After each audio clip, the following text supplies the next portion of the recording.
Muito bom dia para você que está aí nos acompanhando de casa nessa manhã. E eu quero te convidar para ser alimentado pelo pão da vida, aquele que morreu por nós.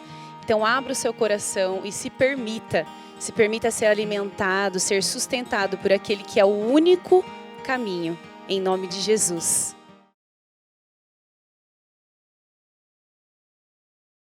Nós estamos no nosso momento de fidelidade, generosidade. Eu quero pedir que você abra a tua Bíblia em Marcos 12. Nós vamos ler do versículo 41 ao 44. Jesus sentou-se em frente do lugar onde eram colocadas as contribuições e observava a multidão colocando o dinheiro nas caixas de ofertas. Muitos ricos lançavam ali grandes quantias. Então, uma viúva pobre chegou-se e colocou 2 pequeninas moedas de cobre de muito pouco valor. Chamando a si os seus discípulos, Jesus declarou: afirmo que esta viúva pobre colocou na caixa de ofertas mais do que todos os outros. Todos deram do que lhe sobrava, mas ela, da sua pobreza, deu tudo o que possuía para viver. Queridos, Jesus ele nunca se importou com o valor, ele nunca se importou com grandes quantidades, mas ele viu o coração daquela mulher, daquela viúva, que da sua pobreza deu aquilo que mais importava. Ela tinha um coração generoso. A generosidade é o maior sentimento que existe, porque nela moram a gratidão, o amor, o respeito, a alegria e a esperança. É compartilhar daquilo que você tem, na certeza de que nada lhe faltará. Ser generoso é ser conectado com você mesmo, conectado com os céus. E eu quero te convidar a compartilhar daquilo que é mais especial para você nesse momento, em nome de Jesus.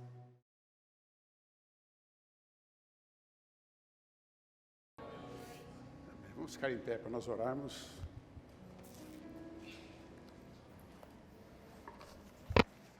Senhor Deus e Pai, pedimos a tua inspiração para todos nós aqui entendermos o que o Senhor tem para cada um de nós nesta noite. Que saímos aqui mais fortalecidos, mais focados nesse Deus fiel a nós, como acabamos de cantar. Que nós, durante a nossa jornada por esta terra, tenhamos a plena convicção de que temos um Deus que não nos deixa e nem nos abandona, que está sempre conosco, mesmo quando nós achamos que não está, mesmo quando nós sentimos que está longe, Ele está perto. E que o Senhor se manifeste a cada um de nós como Deus que está perto, que não abandona, que ouve o nosso clamor, que atende ao nosso clamor. E que nesta noite não seja diferente, que o Senhor fale ao nosso coração, Senhor, inundando a nossa alma de paz e de certeza de que Tu és um Deus, o nosso Deus, nosso Pai, aquele que nos ampara e nos socorre nos momentos mais difíceis das nossas vidas. Nós queremos declarar aqui nossa confiança em Ti, Pai, em nome de Jesus. Amém e amém. Pode sentar, querido. Quantos aqui já leram a Bíblia de capa a capa, todinha? Alguém já leu a Bíblia todinha? Né? Muito bom. Quando você lê a Bíblia de capa a capa, ou mesmo quando você lê a Bíblia com os pensamentos em Jesus, você vai ver que toda a Bíblia fala de Jesus. Toda a Bíblia fala de Jesus, né? Jesus é o protagonista, é o personagem central da Bíblia. Os outros são os auxiliares, vamos dizer assim, ali que fizeram a história, né? Então Jesus é a pessoa para nós admirarmos, para nós amarmos e para nós imitarmos. Amém, queridos? E quando você lê a Bíblia, então você vê que o povo de Israel passou por muitas situações. Tem muitas situações difíceis que eles passaram. E em todas, a gente nota que Deus estava presente ali. E a história, mesmo no Velho Testamento, Ele direciona para o Novo, né? Todas as passagens, os textos que a gente lê. E eu vou continuar aqui no meu estudozinho de 1 Pedro, capítulo 4, hoje, né? E Pedro, como todos os autores da Bíblia, também ele direciona para Cristo. Cristo é o personagem central. E ele quer levar esse pessoal aqui, dessa igreja que estava sendo perseguida, ele quer levar esse povo a olhar para Cristo, porque Cristo é a solução. Amém? Jesus é a solução. Ele é o nosso Senhor e o nosso Salvador. Ele fez tudo o que fez a nosso favor para a glória do Pai. Nós temos que lembrar que foi para a glória do Pai.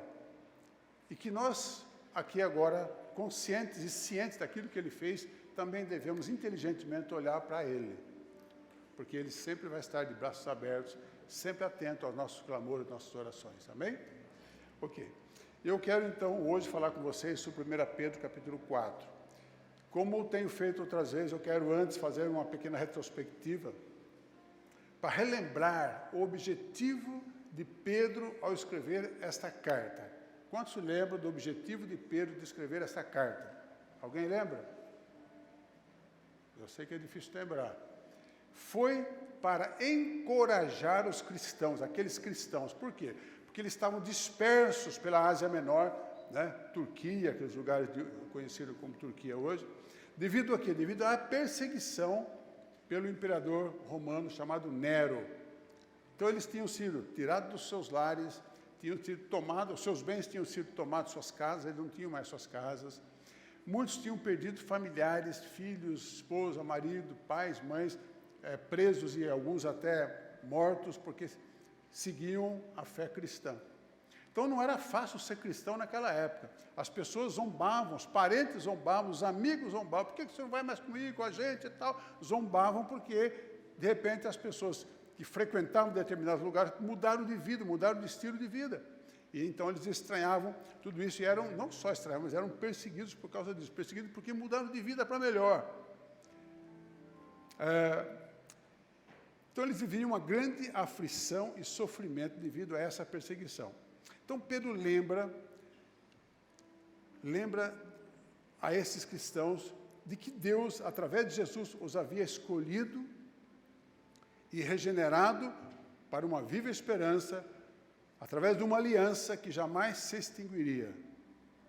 Está lá no capítulo 1.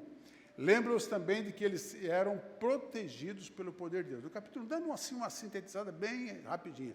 Então, Pedro, no capítulo 1, ele fala assim, olha gente, lembra de uma coisa, vocês estão sendo perseguidos, vocês perderam seus bens, vocês foram desterrados para um lugar que vocês nem conheciam, estão sofrendo, passando fome, estão sendo perseguidos, jogados nas masmorras e tudo mais, mas lembre-se de uma coisa, vocês foram escolhidos, regenerados para uma viva esperança, olha para o alto. E tem mais, Deus os está protegendo. Quantos creem que Deus é nosso Senhor e protetor? Fala para o teu irmão, Deus é o teu protetor. Deus conhece o nosso nome. Deus conhece as nossas aflições. Deus se interessa por nós. Por quê? Porque Ele nos ama.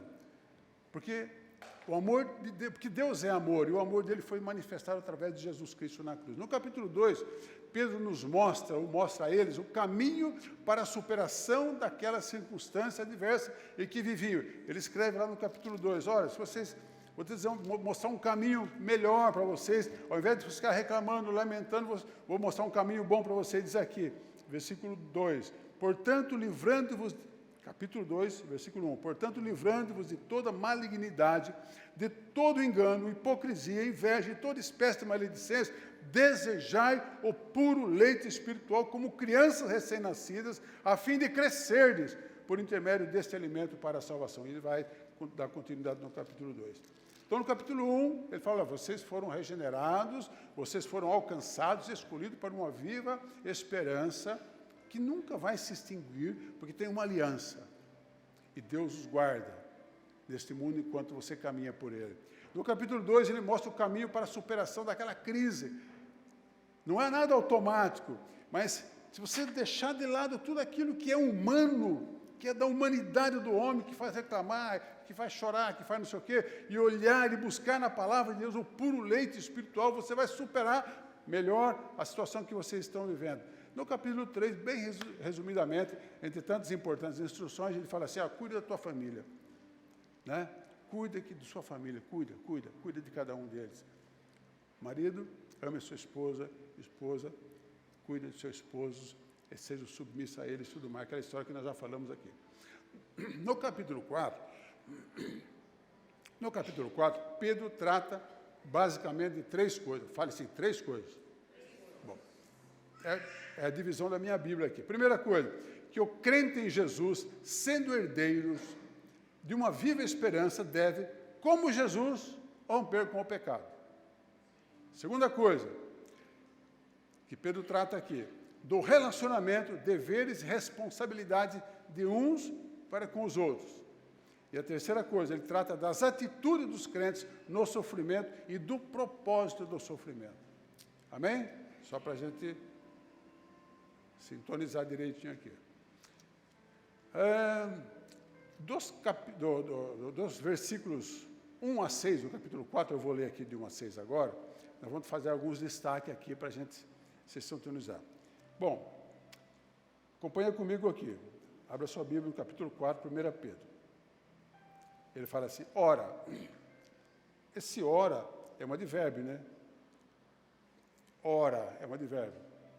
Tendo Cristo padecido na carne, estou vendo Pedro pregando isso aqui, tendo Cristo padecido na carne, armai-vos vós igualmente deste mesmo pensamento. Desse mesmo pensamento, pois aquele que sofreu em seu corpo rompeu com o pecado, para que no tempo que lhe resta não viva mais para satisfazer os maus desejos humanos, mas sim para realizar a vontade de Deus. No passado, já dependestes tempo além do tolerável, fazendo o que agrada aos pagãos. Naquela época, andavas em libertinagem, na sensualidade, nas bebedeiras, orgias e farras, e nas idolatrias repulsivas. Eles acham estranho que não vos juntais a eles na mesma correria desenfreada da deliciosidade, e por isso vos caluniam. 5. Todavia, eles terão de prestar contas àquele que está pronto para julgar os vivos e os mortos. Por esse motivo, o Evangelho foi pregado também a mortos, para que eles, mesmo julgados no corpo, conforme a humanidade, vivam mediante o Espírito de Deus. Deixa eu te falar uma coisinha sobre o versículo 6. Esse versículo 6, que fala que Jesus pregou aos mortos, há muita conversa a respeito, muitos teólogos que falam a respeito disso. Eu não vou entrar nesse assunto, porque eu não sou especialista nesse negócio de além. Eu ainda estou aqui na terra. Todo mundo quer saber o que vai acontecer no além. Eu só tenho a dizer uma coisa para todos nós. Queridos, não há nenhuma possibilidade de salvação após a morte. Tá? Então, nós temos que resolver o assunto da salvação aqui. O que discutem por aí, né, nós temos que saber isso aqui. Não ficar, Deus vai dar um jeito, vou para o purgatório. Não existe isso, tá bom? A minha Bíblia fala assim, que Pedro refere-se à pregação feita no passado para pessoas que viviam naquela época, mas que já haviam morrido quando esta carta foi escrita. Essa é um comentarista da minha Bíblia. Mas tem tantos outros comentaristas, tendo coisa diferente. Mas saiba de uma coisa, a salvação, o seu destino eterno tem que ser resolvido aqui na terra. É por isso que Jesus veio aqui na terra, né? Amém, queridos? Ok, então vamos lá. Então, quais são os destaques aqui dessa primeira parte, dos versículos de 1 a 6? Primeira coisa, que devemos ter em meio a qualquer situação penosa, e penosa não é a galinha cheia de pena, tá? Procura penosa, é uma coisa difícil de ser resolvida. Então, em meio a qualquer situação difícil, penosa, aflitiva, devemos ter uma atitude semelhante à de Cristo, que ao enfrentar a morte na cruz, rompeu com o pecado, ou seja, ele resolveu definitivamente o problema do pecado a nosso favor. Amém, queridos? Amém ou não amém? A Bíblia diz que ele pagou o preço de todos os nossos pecados. Segundo, 1 Pedro 2:24 fala assim, ele levou pessoalmente os nossos pecados em seu próprio corpo, sobre o madeiro, a fim de que morrêssemos para os pecados, e então pudéssemos viver para a justiça. Por intermédio das suas feridas, fosse sarados. Portanto, se Cristo sofreu o terrível sofrimento da cruz para cumprir um propósito, devemos nós também imitá-lo nesse propósito de romper com o pecado. Amém? Então, é santidade. É buscar cada vez mais ser parecido com Cristo, ser imitadores de Cristo. Discípulo de Cristo imita a Cristo. Pisa nas suas pisaduras. Se incomoda quando comete um erro. Eu sou um pecador, você é pecador. Mas o pecado não deve ser o dono das nossas vidas. Amém? Porque aquele que vive na prática do pecado não conheceu a Cristo. Amém, queridos? Fiz uma pergunta no segundo item desse destaque, desses primeiros versículos. Por que nós temos que romper com o pecado? Por que, rompendo com o pecado, porque fazendo isso, aproveitaremos o tempo, desejando fazer a vontade de Deus, e não o desperdiçaremos satisfazendo os nossos desejos humanos. Quantos querem aproveitar bem o tempo? O tempo, a gente fala que o tempo é curto, passa muito rápido, né? Passa rápido. Você viu? Passou a semana, eu não sei se alguém evangelizou alguém. Passou a semana, você talvez não tenha conseguido ler um capítulo da Bíblia. Mas antes nós perdíamos noites e noites, fazendo os desejos da carne. E aí Pedro chama a atenção, olha gente, vocês olham para Cristo, mortifica a tua carne, busca a santidade, rompa com o pecado, olha para a cruz, porque para você não perder mais tempo satisfazendo os desejos humanos, mas sim fazendo a vontade de Deus. Você quer fazer a vontade de Deus, querido? Amém ou não amém? Tu fala assim, eu quero fazer a vontade de Deus. Pergunta para o teu irmão, você quer fazer a vontade de Deus? Qual que é a vontade de Deus? A vontade de Deus é que nós brilhemos a luz de Cristo onde formos. Lembra que eu falei aqui? Enquanto vivemos nessa terra, andando por esse planeta, nós temos que deixar um rastro de luz. E quando morrermos, todo mundo tem que falar, ah, meu Deus, que pena. Vai fazer tanta falta, porque Ele era uma luz na minha vida. Ele me ajudou tanto, me abençoou tantas vezes. Eu quero falar alguma coisa sobre o sofrimento. Quem gosta de sofrer? Ninguém. Ninguém gosta de sofrer. Alguém gosta de sofrer? Não, adoro sofrer. Ninguém é masoquista agora, está doido?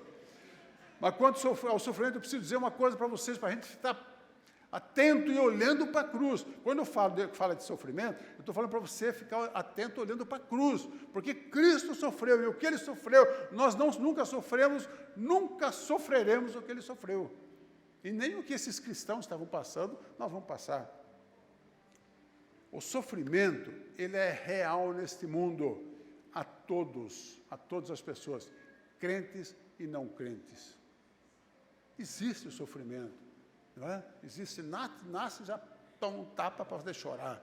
E os traumas vêm um em cima do outro. E nós temos que olhar para a cruz, olhar para Cristo, saber que Ele nos regenerou por uma viva esperança, está conosco, não nos deixe. E se nós mesmo na escuridão apalparmos, vamos tocar nele. E Ele vai nos socorrer. Precisamos ter fé. Fiel é? A música, fiel?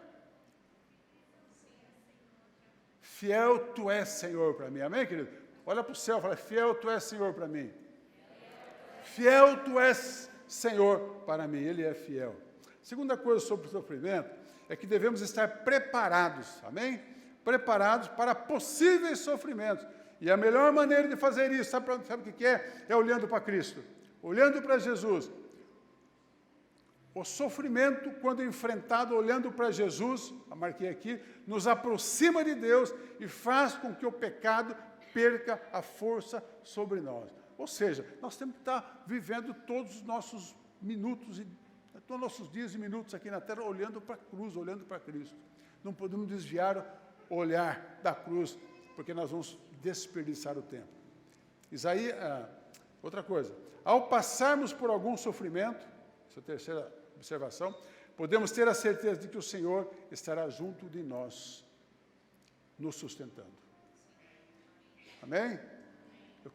Minha intenção hoje aqui é que você saia daqui encorajado, que você saia daqui com o mesmo resultado que esta carta deve ter tido na vida daqueles cristãos perseguidos, que estavam sofrendo.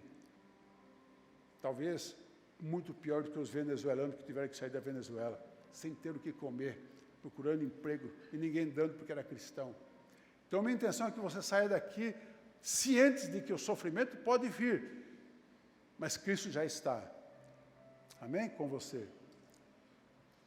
Isaías 43, 2, tem um versículo lindo que... É claro, tem todo um contexto, eu gosto de falar isso, porque as pessoas, pegou o versículo isolado. Não gosto de pegar versículo isolado. Mas esse texto de Isaías, obviamente que fala do povo de Israel, faz uma referência a Jesus, mas é para nós. E diz assim, quando passares pelas águas, eu serei contigo. Bonito isso, né? Quando passares pelas águas, eu serei contigo. Quando pelos rios, eles não te submergirão. Quando caminhares pelo fogo, não te queimarás, nem a chama arderá em ti. E Isaías ainda 41, um pouco antes, versículo 10, fala assim, por isso não temas, porque estou contigo. Não te assustes, porque eu sou teu Deus. Eu te fortaleço, ajudo e sustento com a mão direita da minha justiça. Quantos podem dizer um amém? Que bom. Amém, queridos? Sobre o sofrimento, falei sobre os versículos 4, de 1 a 6. Eu quero falar com vocês agora do 7 ao 11. Vou ler aqui do 7 ao 11. Acompanha aí.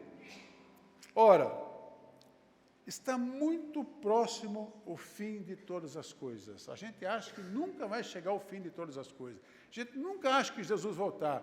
Começa a acontecer umas coisas meio malucas, todo mundo começa, Jesus está voltando. Daqui a pouco todo mundo acha que ele vai demorar, sei lá, e ninguém sabe mesmo o dia. É por isso que devemos estar preparados sempre, olhando para a cruz, olhando para Jesus, suportando o que temos que suportar aqui, sempre sabendo que Cristo está do nosso lado e que há uma viva e maravilhosa esperança e herança a ser, que já está preparado para todos nós. Ele fala, ora, está muito próximo o fim de todas as coisas.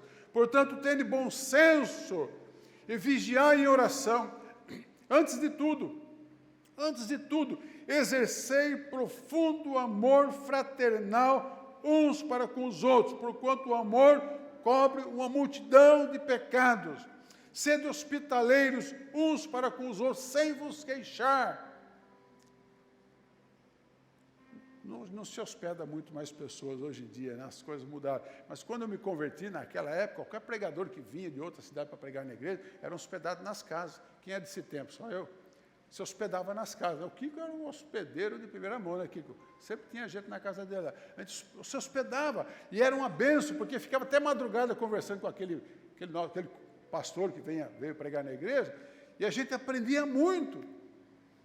Eu não sei se eles gostavam muito, porque às vezes os caras queriam dormir, a gente ficava conversando, né? Mas a gente era muito alimentado naquela época. Continuando. Servir, olha a palavrinha aqui, servir uns aos outros de acordo com o dom que cada um recebeu, como bons administradores da multiforme graça de Deus. Se algum irmão prega, fale como quem comunica a palavra de Deus. Eu estou tentando comunicar-lhes a palavra de Deus, de encorajamento, para que vocês sejam fortes. E quando alguma coisa acontecer, vocês lembrem dessa palavra, dessa carta, vão até lá, olha para a cruz e pense e lembre-se do que Cristo fez por você, o que Ele conquistou para você naquela cruz. Então, se algum irmão prega, fale como quem comunica a palavra de Deus. Se alguém serve, sirva conforme a força que Deus provê, de maneira que em todas as atitudes Deus seja glorificado mediante Jesus Cristo, a quem pertencem a glória e o pleno domínio por toda a eternidade, quando dizem amém. O que nós podemos aprender e tirar daqui? Esses versículos, então, trata de como deve ser o viver entre os que se dizem cristãos. Quantos são cristãos aqui? Sou cristão? Cristão no grego significa pequenos cristos. Pequenos cristos, seguidores de Cristo, pequenos cristos. Bom, se eu sou, então, um cristão, um pequeno Cristo, um seguidor de Jesus, um discípulo de Jesus, que toma cuidado no meu andar, pisando nas pisaduras que Ele mostra para mim, eu devo, primeiro, viver à sombra da eternidade. Ou seja, com a expectativa da volta de Jesus. Mas como se Ele fosse voltar hoje, agora, daqui 5 minutos, no máximo amanhã. Nunca daqui 1 ano, 10 anos, nunca. Jesus pode voltar agora, amém? Ele pode voltar agora. Ele pode voltar agora. Sendo criterioso em todas as coisas, tendo bom senso e vigiando em oração. Quer dizer, eu pego o que está na Bíblia, escrevo aqui do meu jeito e passo para vocês. Aí vocês acham que eu estou pregando alguma coisa diferente. Não, está tudo aqui, é só ler lá. Então, se nós somos cristãos, nós somos pequenos cristos, como é que nós temos que viver? Viver à sombra da eternidade. Eu tenho que saber que Jesus está voltando. Tenho que saber que existe uma eternidade maravilhosa preparada para mim e que as coisas desse mundo passarão e passarão rapidamente. Ele está voltando. Amém, queridos? E por isso eu tenho que ser criterioso, saber como tomar minhas decisões, pensar antes de decidir. Preciso ter bom senso, eu preciso vigiar em oração. Vigiar em oração. Um vigiando pelo outro e vigiando-se a si mesmo. Segunda coisa, do 7 a 11, antes de tudo, fala aqui, né? como coisa mais importante da minha vida, eu devo exercer um profundo amor prático de uns para com os outros, sendo hospitaleiro, né? Já não se faz muito isso mais, sem reclamar, sendo servos de acordo com o dom que recebeu de Deus. Todos nós que estamos aqui recebemos dons de Deus. Dons, talentos que precisam ser aplicados na obra de Deus. E os dons e talentos e as coisas que Deus nos dá nunca é para nos beneficiar, é sempre para beneficiar o outro. E nós trabalhamos muito essa ideia de voluntário, né? Voluntário, achei muito legal. E eu ministrei na minha célula, falei assim, que nós precisamos ter como que eu diria, um coração voluntário. Não somente para fazer as coisas atendendo a necessidade da igreja aqui. Precisa de gente do Ministério Infantil, então eu vou lá. Não, você tem que ter um coração voluntário. O que é um coração voluntário? Você está no seu dia a dia aí, e aí surge uma necessidade, você está socorrendo qualquer pessoa. Mesmo aqui, eu disse no meu grupo lá, se você está aqui na igreja e você não tem nenhuma atividade na igreja, só vem para o culto, não tem problema, de repente não precisa de gente em lugar nenhum mais, vamos imaginar isso, sempre vai precisar, vamos imaginar que não precisa de ninguém em área nenhuma. E você tem um coração voluntário, mas de repente surge uma necessidade, você tem que ser a primeira pessoa a levar, eu estou aqui, eu quero ajudar. Amém, querido? Ter um coração voluntário, peça a Deus um coração de servo, porque na casa de Deus, no reino de Deus, o maior é aquele que serve. E ele conclui, então, a segunda parte do capítulo, dizendo que tudo deve ser feito para a glória de Jesus Cristo. Amém, querido? Tudo que você for fazer na sua vida, pense assim, tem que ser para a glória de Cristo. Você vai jogar futebol, quem joga bola aí? Não, que brinca lá de vez em quando. Pois é, quando você vai jogar futebol, eu jogava muita bola, dava muita pancada, na minha época dava muita pancada, né? Então, tem uns caras que escolhia para jogar no time dele. Porque eu ia bater. Até que encontrei o Zé Ricardo. Aí ferrou. Desculpa. Mas assim, eu batia muito. Não, porque vou contar a história. Eu tive um problema no joelho, operei o joelho, foi lá, bonitinho, sarei, joguei 2 anos, depois que da operação, joguei 2 anos. Um dia fui dividir uma bola com o Zé Ricardo, escutei o estalo, pá! Chega, saí, tinha 60 anos também, bater de frente. Aí foi o Zé Ricardo, foi a minha bênção esportiva que me fez encerrar a carreira, entendeu? Mas tudo bem. Bom, deixa eu ver onde que eu estou aqui agora. Ai, meu Deus do céu. Bom, que tudo serve. Então, você vai jogar futebol, não bata no jogo, não chute o seu adversário para a glória de Deus, isso é pecado. Mas quando você vai praticar o esporte, você vai trabalhar, você vai estudar, tudo que você for fazer, pensa assim, eu tenho que fazer para a glória de Deus. Então pare de enrolar no seu trabalho, e trabalhe para caramba, para não ficar, porque tem que ser para a glória de Deus, tá bom? Amém ou não amém? Ok. Eu quero só lembrar de novo para vocês, que Pedro escreveu essa carta para um monte de gente que estava sendo perseguido, que estava longe da sua terra, que recebiam zombaria e gozação e sarro de todo mundo, porque eram cristãos. E não só isso, eles eram presos e muitos perderam suas vidas porque eram cristãos. Na última parte do capítulo 12 até o 19, fala assim, acompanha aí. Amados, não vos assusteis com a provação que surge entre vós como fogo ardente, com o objetivo de provar a vossa fé. Não entendais isso como se algo estranho vos estivesse acontecendo. Contudo, alegrai-vos por seres participantes do sofrimento de Cristo, para que também vos alegreis e exulteis na revelação da sua glória. Se sois insultados por causa do nome de Cristo, bem-aventurados sois, porquanto sobre vós repousa o Espírito da glória, o Espírito de Deus. Mas nenhum de vós sofra como homicida, ladrão, praticando o mal, ou como quem se intromete em negócios alheios. Entretanto, se sofrer como cristão, não se envergonhe disso. Antes, glorifique a Deus por meio desse nome. pois chegou a hora de começar o julgamento pela casa de Deus. E se começa primeiro conosco, qual será o fim daqueles que não obedecem ao Evangelho de Deus? E se é com dificuldade que o justo é salvo, o que será do ímpio ou pecador? Portanto, aqueles que padecem de acordo com a vontade de Deus devem confiar sua vida ao seu Criador e seguir praticando o bem. Então, o que nós podemos destacar daqui, querido? O assunto agora versa sobre o privilégio de sofrer pela causa de Cristo. Sofrimento pela causa de Cristo parece um negócio distante de nós, não parece?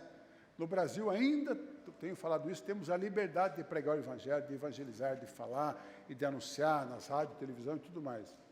Então parece muito distante de nós essa questão de sofrimento pela causa de Cristo. Mas, deixa eu te dizer uma coisa, não se engane, não está tão distante como nós queremos acreditar.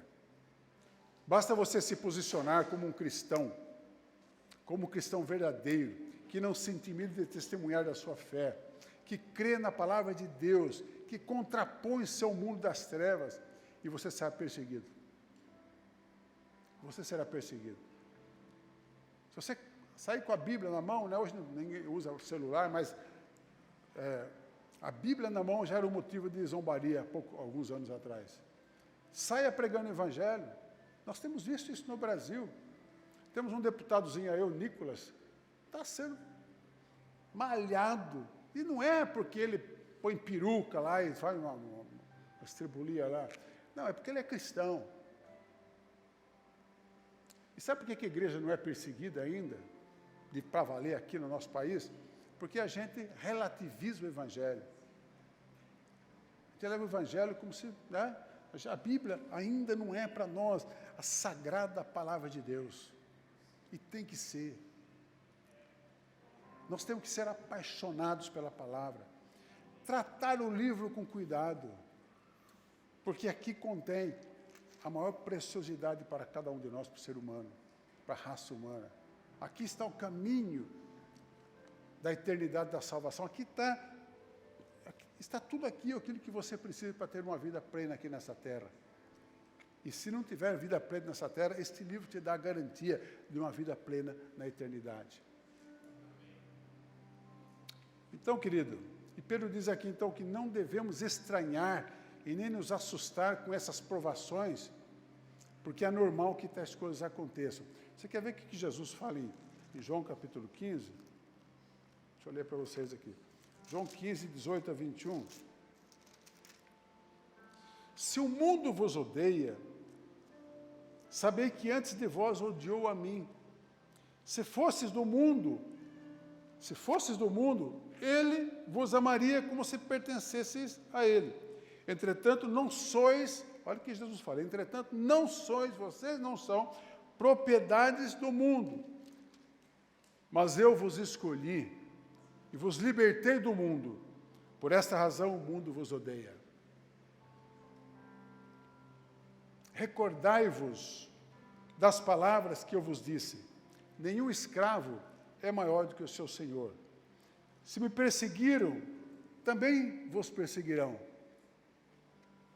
Se obedeceram à minha palavra, igualmente obedecerão à minha orientação.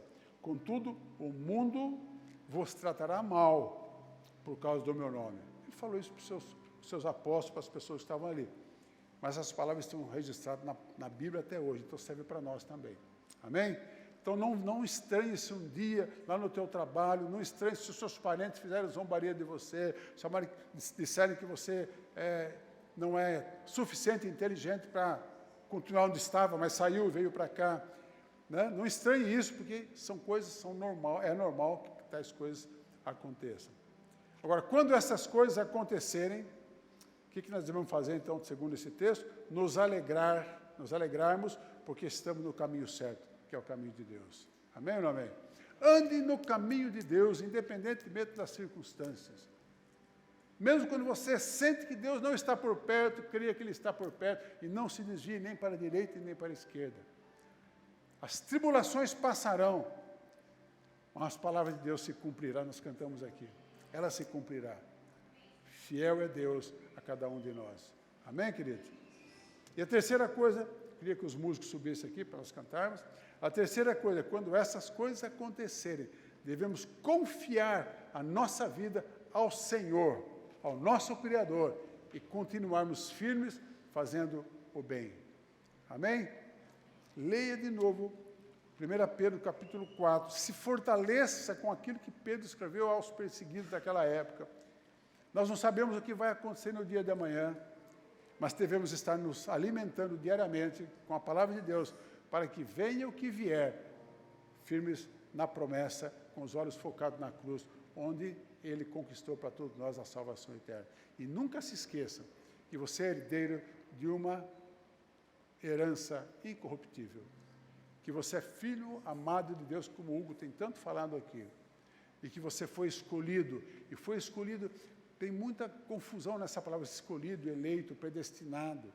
Eu estava pensando que isso realmente significa isso, e nós gostamos de entender que significa que eu fui escolhido em detrimento do outro, eu fui escolhido, o Eric não foi escolhido, então eu estou no céu, o Eric está no inferno, está amarrado. Mas eu fiquei pensando, será que é isso? Aí eu, não sei, me veio à mente o seguinte: você foi escolhido, você foi eleito para um propósito, para um trabalho. Eu escolhi você, você é meu discípulo, e agora você é um servo daqueles que ainda não me conhecem, para levar o Evangelho, para pregar o Evangelho, para brilhar a luz. É escolhido mais para fazer do que simplesmente ser recolhido numa redoma de vida onde ninguém te atinge, porque você já está no céu. Amém? Porque Deus amou o mundo de tal maneira que deu o seu Filho unigênito, para que todo aquele nele crê não pereça, mas tenha vida eterna. E a palavra diz que amou muito pouco o trabalhador. E Jesus fala, ore para que Deus, o Pai, mande mais trabalhadores. Você foi eleito para isso, para ser um trabalhador na obra de Deus, um servo, um voluntário. Amém? Vamos cantar uma canção, e aí eu vou dar algumas aplicações e encerramos. Amém? Queria que você nem cantasse, acompanhasse a letra, lendo, e ficasse permitindo que o Espírito Santo tocasse teu coração através dessa canção. Ele morreu por nós. Ele sofreu terrivelmente. Mas o sofrimento existe ainda. Mas o caminho que Ele preparou para que vençamos qualquer tribulação, também já deixou preparado. Ele inaugurou um novo e vivo caminho. Amém, querido? Vamos cantar então. Ou melhor, queria que você só acompanhasse, eles cantassem.